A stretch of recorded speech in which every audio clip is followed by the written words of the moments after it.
I'd like to welcome you to the Road to the White House, the massive open online course, or more commonly known as a MOOC, that Pace University is offering this spring of 2016, dealing with the presidential nominating process. I'm David Caputo, Professor of Political Science at Pace University in New York City.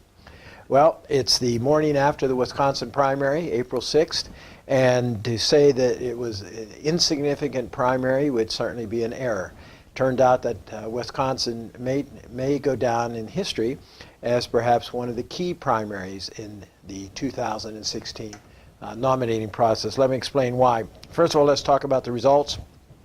Ted Cruz received 48% of the Republican vote. Trump received 35% of the vote, and Kasich 14%. Translated into delegates, remember there were 42 delegates up for grabs. It appears that Cruz will get the majority of those delegates. He'll receive the statewide delegates of 18, and it looks like he will get either 6 or 7 of the congressional district delegates. That being the case, that would mean that Trump leaves Wisconsin with only 3 delegates in his quest for 1,237. Certainly slows him down. He would have liked to have done better in Wisconsin than he did. So it's probably a net gain of at least 30 delegates for Cruz to continue to catch up. Perhaps one of the lesser known outcomes of last night, and didn't receive as much attention in the media coverage, and perhaps does need to be noted, and that is that Governor Kasich ended the night at 14%, well below the 19 to 20% that he was polling in the state of Wisconsin. If he continues to poll at that low a level, it will make it very difficult for him to stay in the race past New York and Pennsylvania. It also means that in the upcoming states where the feeling is that Ted Cruz is not in as strong a position because they're more traditional Republican and moderate Republican, that Trump may in fact have, in essence, what he's argued he won, so a one-on-one race with Ted Cruz. But I'm ahead of myself, so let me come back. Remember one other thing about New York primary. It was an open primary.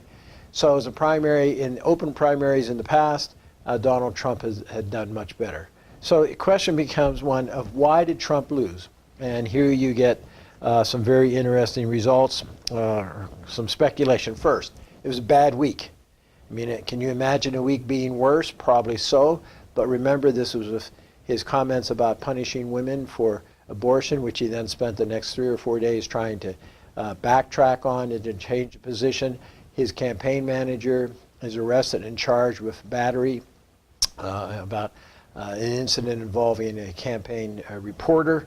So, and then also Trump, in a series of interviews, tried to defend his policy of perhaps increasing the number of nation states that have nuclear arms. And whereas both the U.S. and most of the world's policy to date has been to try to decrease the number, or at least to hold steady the number who have nuclear weapons. So it was not a particularly good week for Mr. Trump. So that's one. Second, there was definitely a strong backlash against him in the state of Wisconsin.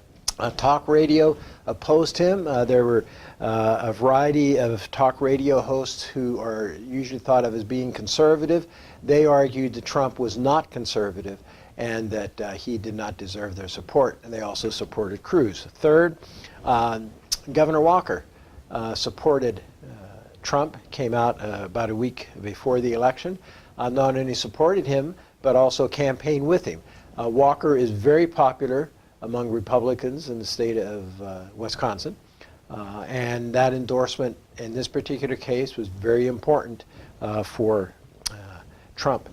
And then there's beginning to be some concern raised, I think, about Trump's ability to govern. Okay, remember, Trump has stressed the fact that his ability to govern is the fact that everything's negotiable and everything becomes part of a deal-making process. And therefore, he would change so many things.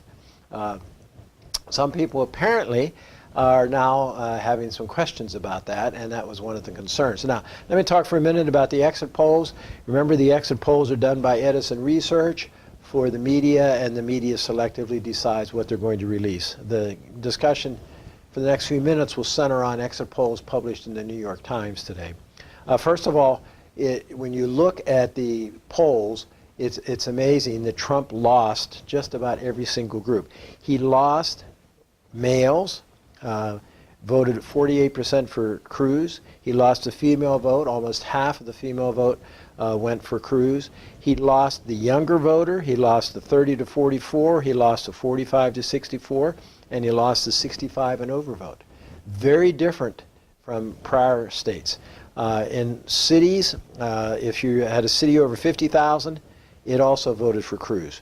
If you had suburbs or small city or rural, they also voted for Cruz over Trump. Issues that matter most. This is interesting. These are conservative issues. Government spending, 51 to 34 for Mr. Cruz, Senator Cruz. Terrorism, 50 to 36 for favoring those who were concerned about terrorism, voted for Cruz over Trump. And on question of economy and jobs, again, Cruz over Trump. On the question of immigration, one single area where Trump beat Cruz, and that is when you ask the question, what should happen to most illegal immigrants working in the U.S.? Those who said they should be deported, voted for Trump by 48 to 46 over Cruz. When you talk about banning Muslims from entering the United States, those who support it voted for Cruz over Trump. Candidate quality that matters most, okay? They asked people as they went in or out of the polls as to what's the candidate quality that they think is most important. Those who said they can win in November, two-thirds, 68% favored Cruz over Trump. When you asked about who shares my values, again, almost two-thirds, 65% said share my values. And tell it like it is, Trump wins 77% of that vote. Can bring needed change, tied. So this is very different than in the past, where if you looked at the Trump vote, he did very well with males. He did very well with suburban and rural males. So the interesting question is Milwaukee a deviant case in this particular case, or is it beginning to show perhaps a shift in the base that Donald Trump has? Now, what does this mean going forward? I think it does raise questions about, is it possible for a first ballot victory for Donald Trump? I think it also, however, raises some other interesting possibilities, and that is, barring a complete collapse in the upcoming election, Donald Trump will go to the Republican convention with more delegates than any other individual. So then the issue becomes, should the convention endorse the delegate who has, endorse the candidate that has the most delegates, even if they're fewer than the majority that they're supposed to have. So that will be very interesting to watch as the convention approaches closer. I'll have more to say about that later. Now, let's go on to the Democratic side. A very big win for Bernie Sanders, 57%, to Clinton's 43%. Okay, almost a 3-2 victory, yet what happens in terms of delegates? Sanders picks up 45, Clinton gets 36. So a net change of 9 in this particular case. So it is a big win for Sanders. He beat her among younger voters and more liberal voters. Again, the keys, the superdelegates, when you look at the ballots, when you look at the number of delegates each candidate has, Sanders is behind by roughly 200, but when you add in the superdelegates, it jumps almost to 700. So mathematically, unless the superdelegates were to change, okay, Sanders cannot get to his majority without winning by 65-70% in the upcoming. Again, it's because of proportionality. So now what does all this mean? For the Republicans, I would argue, still unknown. Now we've got 2 sets of states coming up. New York on the April 19th, which is going to be a very important state for them.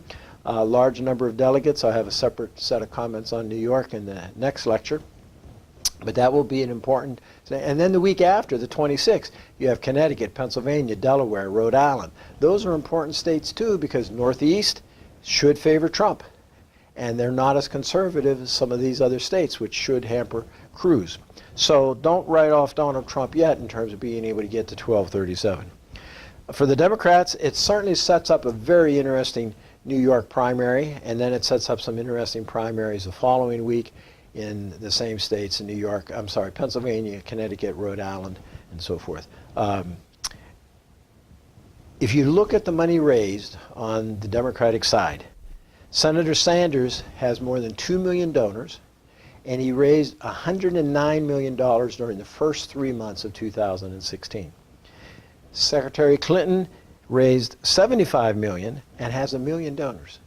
So he's actually doubled the donors that she has, plus he has been able to raise more money than she has. No one would have predicted that. Even in mid-January, mid-February, you wouldn't have predicted that. Certainly the Wisconsin win will probably propel him to raise even more money. What does this mean? It means that barring something very unexpected, Senator Sanders will contest this nomination all the way to the convention floor. What does that mean for the Democratic Party? It means that it could be very raucous. Again, the problem that I've talked about in the past, it's imperative for Mrs. Clinton to figure out a way to not have the results come into question in terms of just having the superdelegates, but she also has to figure out a way to bring Sanders and his supporters. The longer they go, the longer that he stays active and viable in this particular race, the more difficult it will be for Secretary Clinton to not only get the nomination, but also, if she does get the nomination, to be in position to win in the fall. So, nominating process, this particular go-around, will have a great deal to say, have a great impact on the fall. So we'll come back and talk about this more, but it's interesting in Wisconsin, normally not thought of as a pivotal state, may have in fact been a pivotal state this time. So thank you.